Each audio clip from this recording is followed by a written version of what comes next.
What's up, everybody? Welcome back to Jake's Garage. Today we're taking a look at what I'm doing for rock rails on this 2006 LJ. I'm probably not doing it the same way as everybody else, but it's gonna kind of look like the way everybody else is doing it. I don't know. Come take a look. These are the rock rails that came on it, or whatever you want to call them. They were pretty gross, and they're covered in like a rubbery coating. I didn't like them at all. They didn't fit the body nice.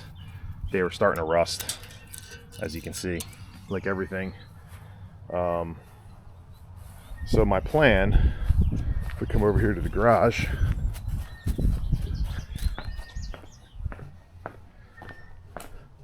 so my plan is I have some of this 3/16 thick, and then I had it bent 6 inches by 6 inches. And I'm going to basically cut and mount that to the body. So I have full length wheel well to wheel well, basically rock sliders. And then these are actually off of, I think, a JLU. I got them really, really cheap. But the nice thing is these are 2-inch 120 wall, all this tubing. So when I looked up the cost of getting even raw DOM or going somewhere that could bend me some kickers like this, this was the cheaper route, and I'll just buzz these off, shorten them up, make them fit how I want, weld them back together, and I should have a set of rock rails for probably right around 300 bucks when I'm done that mount how I want, and should work pretty well. Okay, so the first thing you're going to notice is it looks like I've done a bunch of work off camera, and you'd be right. I did a lot of work off camera. So this is the driver's side. And this one is essentially pretty much close to being ready to go. So what I have here is it's 6 inches by 6 inches by 3/16 thick by 70 inches long. I was able to find that pretty cheap. A lot of you might have trouble finding it as cheap as I did. I paid about 130 bucks. And so I wanted fully tub mounted rock rails. I wanted them wheel well to wheel well, and I wanted them to tie into as many points on the torque boxes as possible. And I'll show you what those are if you're not sure in a second. The second thing I wanted was an actual rock rail, and I wanted that rock rail to cover as much of the available rocker space as possible. I also wanted them up at 15 degrees-ish, something like that, and I wanted them to be fairly stout and a big diameter. So there are a couple out there that would come close to meeting my needs, but the closer you get to meeting my needs, the higher the price tag, clearly. And they're in, like, $600, $700, $800 range. Yeah, I could have paid that, and honestly, now that I've done this much work, maybe it would have been worth it, but it wouldn't have been exactly what I wanted. So, along with the $130 for these two pieces of steel, I also bought a set of, I believe they were JLU rock rails, supposedly factory Mopar rock rails, and these were mounted off the body mounts on the frame, I believe, and I think I have one of the mounts that I cut off. Yeah. So there was another tube that kind of ran the length, and then this mounted to the truck. I wanted them for these bends, because to get DOM tubing and get it bent and then get some pieces to make straight, it was really expensive, and I paid 100 bucks for the set. So I'm free to cut them up, do whatever I need. They're shortened by about 10 inches, and I just have them tacked back together because I'm still doing some fit up, but essentially that's kind of where they sit. So it's already drilled. I have 7 tub bolts down the side, and I got them pretty well spaced out. They're almost all evenly spaced. This one I had to pull in just a hair because there's a goofy bracket in the back of the LJ, and I didn't want to mess with that. So they're all drilled out for 3/8 hardware. After I get a little bit more prefab done, these are all going to get countersunk for flathead bolts. So it should be flush. Didn't need to do that, but it'll look nice, I think. So there's that. On the underside, here's where I did things a little different than some other people. So I started by cutting out for the motor, or for the body mount. So there's a cutout here for a body mount, and there was a cutout here for a body mount. That allowed me to pick up 3 more mounting points in the torque boxes right off the bat. Then, if you know the TJs and LJs, the torque box kind of makes a dip down towards the ground at the front, and a lot of the rock rails just kind of stop here. They just do the mounting back here, and then this is just like a thin thing. I didn't love that. I don't know if my design's any better. Those people that make those rock rails are clearly very smart, talented people. But what I did was I left this wide and I hugged that torque box where it makes its turn and starts to widen out and drop down. Then this little piece, I left this chunk and I did a little scoring, bending, and re-welding, and I basically made a drop down section that allowed me to pick up 2 more mounting points on the torque box. So in total, on the bottom, I have 5 bolts into the torque boxes and 7 across the tub. I'm fairly happy with that. These things shouldn't move. If I move these, something terrible has happened. And then the last thing that I wanted to point out as part of my plan is I am going to make some steps. Well, I made a little cardboard cutout. The steps are going to fit something like that, and they're going to have dimple dies. I have a piece that I machined that fits inside. It's pretty long, and it's way overkill on the wall, but it fits nicely inside of this 2-inch 120 wall tubing. So I'm going to use maybe like a 6-inch section, and I'm going to slug it and do Roselet welds and also a seam weld in there. So this should be plenty strong. That with the step going in there, I shouldn't have to worry about that splice. So a little more tweaking on that, but before I do that, I want to get the other side caught up.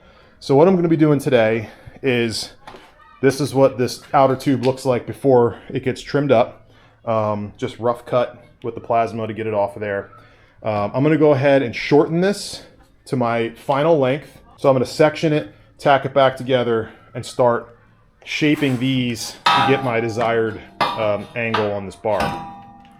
Once I have that in good shape, I'm going to copy this side to this side. As far as I can tell, both sides of the TJ and the LJ are identical. They're symmetrical. They're a mirror of each other. So I'm going to ride that wave of hope, and I'm going to basically transfer all of my marks and all of my locations to this. I'm not going to drill the holes to this. I prefer to drill the part and the body at the same time, but I am going to transfer punch the locations to this one. They should be acceptable from side to side. Of course, I'll double check that. But if I do all that and I get this mounted up, I'll be in good shape.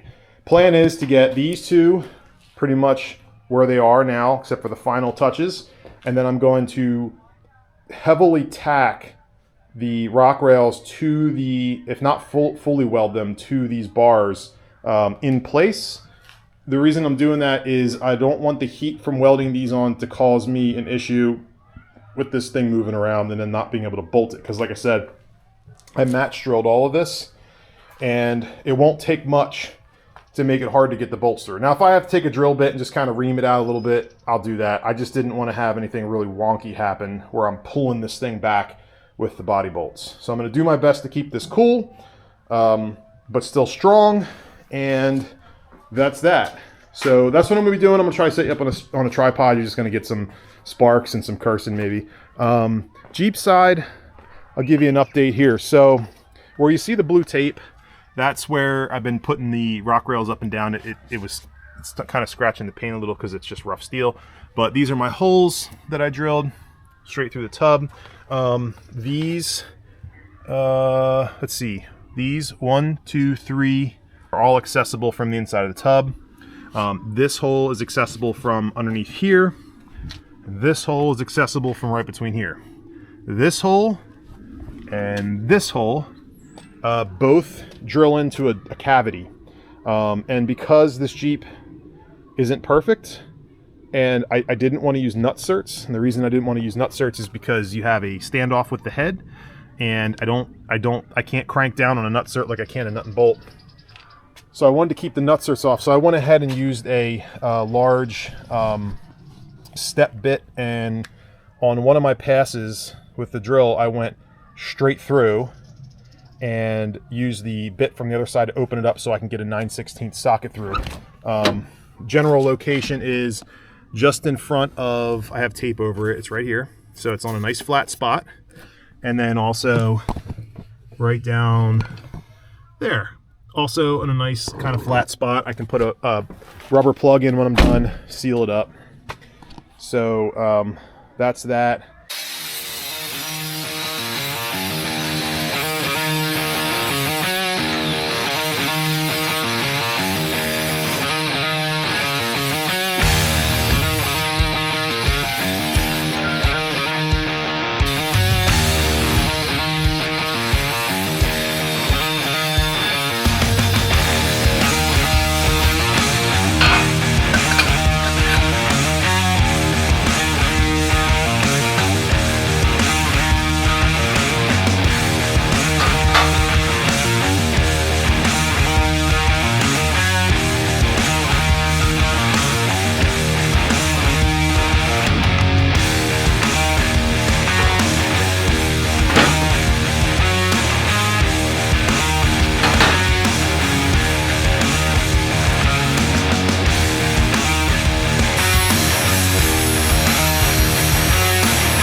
So just to kind of show you what I'm doing here, how I fit this. So I removed the middle leg, like I said I was going to do. And then, in order to make the sides match, you can't see both sides at the same time, but I'm weird. Basically took this measurement from the back side of the tube to this part of the miter. I transferred that measurement here. And then I actually used, let me see if I can find it. I actually used a template. But you can print this template out. And here's one that's not cut out yet. So this is a template for 2-inch diameter tubing. And it's pipe to plate 75 degrees, which gives you 15 degrees. You know, if this is vertical, if this is vertical, it gives you 15 degrees up, which is what I wanted. So you cut that out, you wrap it around the tube, and you transfer your line, and that gives you essentially this miter. So I make those, and once I'm happy with those, I kind of set it sort of cockeyed like this, and mess around with it. And then I use a combination of straight edges and actually this material to transfer that line on both sides, kind of by eyeball. I get this end good first, and then I get this end. And essentially what I do to get the ends is I get that sitting nice like it is, and I just start sliding it in. This is after it's close, mind you. And if it hits, I grind some out of this back. If it goes halfway, I grab some halfway. And as you can see, it's a pretty nice fit. Pretty happy with that. A little bit massaging on some of these, but for the most part, when I cut this section out and line this line up, these two lines, this should go back together and fit right where I need it. Should be hassle-free, good enough for me anyway. So that's about it. I'm going to go ahead and cut these, and I might tack those together kind of as this is sitting. I have these plates kind of sitting like that. I might do that part, you know, before I go mocking it up to the whole vehicle. So yeah, I'm pretty happy with that. And then the whole time I'm doing it, I'm just using this angle finder by Klein. It's magnetic, and I'm trying to maintain 75 degrees because this is level-ish. So 75.8. That is plenty good for me. So 15-degree angle. I debated on doing the angle, but I am so. But I'm pretty happy with this. It's working pretty good. I got this side is ready to go too. So I'm probably gonna go ahead and cut that, do a little welding. I'll clamp this down to try to keep the pieces where I want them, clamp it down. I'm gonna drill my Rossolette weld holes, and maybe I'll just go ahead and burn these together tonight, clamped in place. If I do, I'll get some video. Okay, so I got this fit up. It's not like super high precision here, but you can see my line that I made earlier is lined up. Got about a 1/4 inch gap. I got my sleeve in there. I have plug weld holes drilled in 3 locations on each side. I've got it clamped. And I'm gonna go ahead and throw some weld in there. Now, I'm not a professional welder here, so I'm also gonna tick a lot of welders off because I'm going downhill. I think I'm supposed to be going uphill, but I don't know. All I know is it's gonna stick together, not gonna come apart. Let's do it.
Okay, so now what we're doing is we're just gonna clean the welds up that I just made. I've already started doing this one. I mean, you don't really need to see how to grind, but the way I do it is I start with so grinding welds stinks. And honestly, if you know a way of grinding on tube when you have a weld going all the way around that's efficient and easy, more power to you. But I start off with a stone wheel, and I get it down close. I'm trying to be careful not to dig into the base metal at all, just take off the weld because that's the quickest way to do it. Then I switch to usually a worn out flap. So this is a 40 grit, but I mean, I've used the crap out of it. So it's not real aggressive. And the trick that I found to get it pretty decent is just to keep moving radially and axially. So like, you know, along it, around it. Sometimes I'll kind of go like this and just kind of get it shaped up. It's going to make it shiny. You're going to see where there's low spots. Like right here is really good. Right here is a little lumpy. I'm trying to get the spots that you're going to see or that are going to drag on rocks as smooth as I can, just so it's not like nothing's going to hang up on a little divot or whatever. On the back side, going a little faster. Don't really care so much. There's some grinding marks still to go. After I use this, I've been following it up with a DA. With like a, I don't know, 60 grit or something. That's just going to give it like a nice, even, kind of even finish. So it's super shiny here and it's kind of smooth. Then this is sandblasted because I sandblasted these. So this is like, you can hear it. It's like sandpaper there. So I've just been kind of going over the whole thing, knocking down that sandblast texture, blending this in, and it's looking pretty good. The other one's done already. I'm going to hit this one a little bit longer, and I'll kind of show you how that goes and what it looks like when it's done. And then we'll figure out what we're going to do next. So here we go.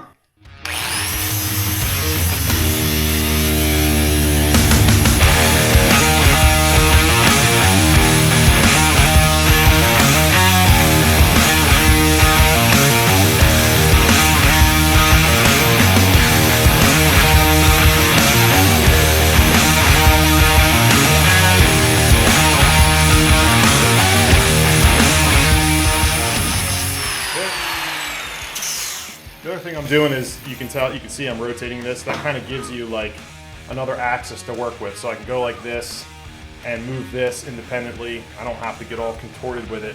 And things I'm looking for are lines, so where my welds start and stop. Usually, I mean, I made those welds pretty solid, so I can see a little bit of a line right there. And that's not, all that is the edge of the weld. So once I kind of knock that down, this is high right here. Once I knock that down, that line will go away, and I know I'm pretty close. So if I feel like I missed a spot with the weld, I won't go too far with it. I'll leave it low. Like if I was worried about that, that's on the bottom. I'd zap it with some weld and regrind it. But I don't have any of those spots like that. I'm just gonna keep going with this till I get it smooth.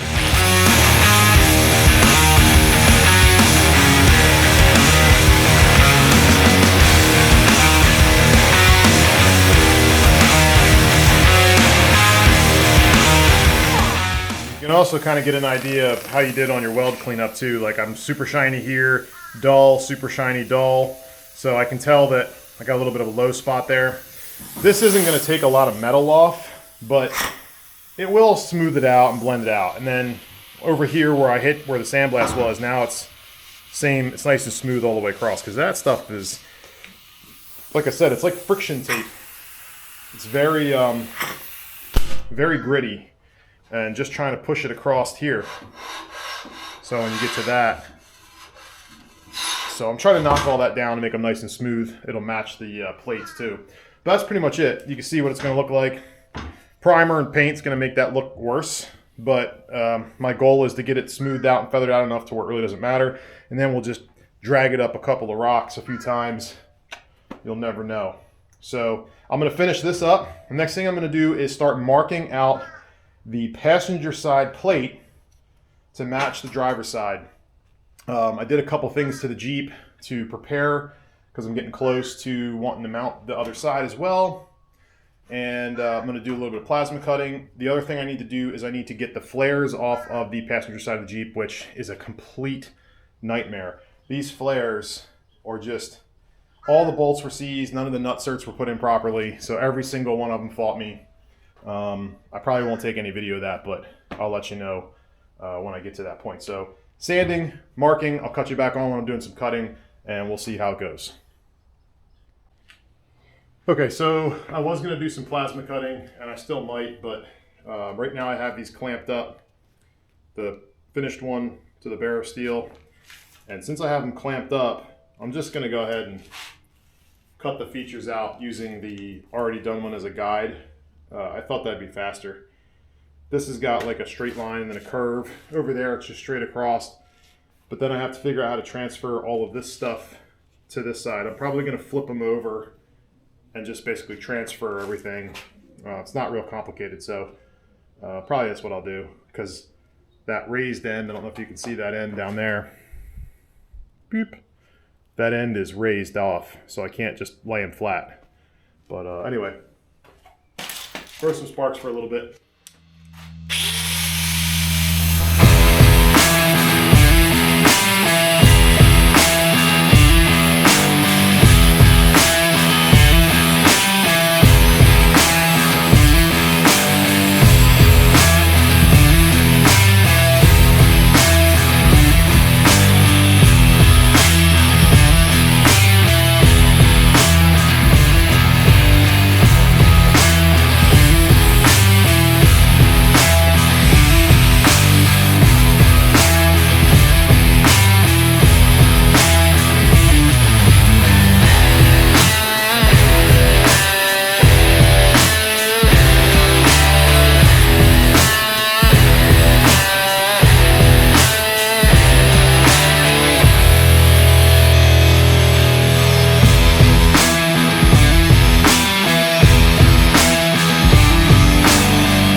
just to give you an idea of how I kind of laid this out, I just used a square, and I transcribed the lines at each one of the locations where there was a feature, and then measured my depth of my feature, transferred that, drew my lines that way. So you can see I have this part cut, I have this line that's going straight across, I have this notch that's going to get cut. I pre-drilled all my corners with like a 5/8 bit, 3/4 inch bit, something like that, just to make the corner nice. And this one here is where it tapers down. Now when I get to this part, I actually have to modify this, it's too long. So I made this part the correct width. And this is a little tricky. So when I made this, I basically guessed. And what I do is I scribe a line on the back side of this, on the other side of this right here. And I scribe a line on this side here. But before I scribe this line, I bend this plate out and I tack it so it can't rebend. And then I bend this to basically meet up to the floor. And while it's touching the floor, I tack it again and it stays. So when you bolt this thing up, this is nice tight up against the torque box of the floor. So I'm just gonna go ahead and cut all this stuff out. I was gonna use the plasma, but by the time I get that set up and get it dialed in, I could have most of this cut out with the good old angle grinder. So that's what we're gonna use today. Just keep it simple.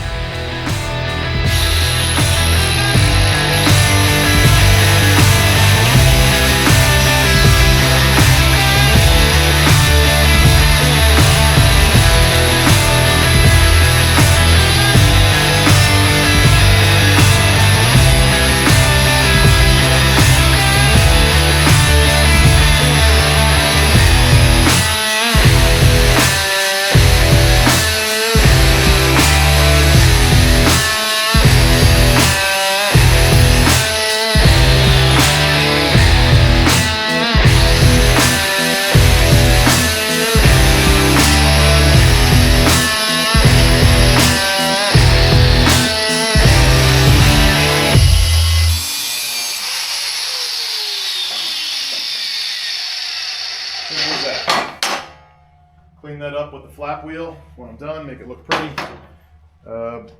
Good to go. I'm gonna keep cutting this out. I'll cut you back on in a little bit.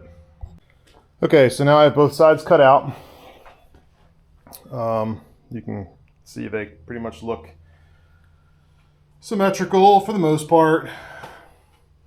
Just got to come in here and massage. Got to cut that corner off, but massage some of these edges and clean them up so that they look nice and neat. And I'll probably, I probably won't match drill these holes. I'd rather drill once I'm under the Jeep, making sure I have clearance and everything.